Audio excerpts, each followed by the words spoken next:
guys, di kasi nakuha sa sa cellphone yung part 2 dahil natumba.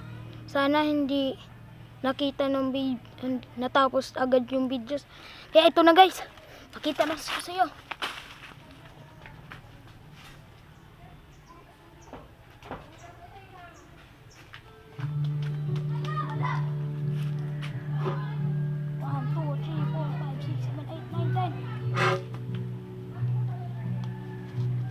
Yan na guys.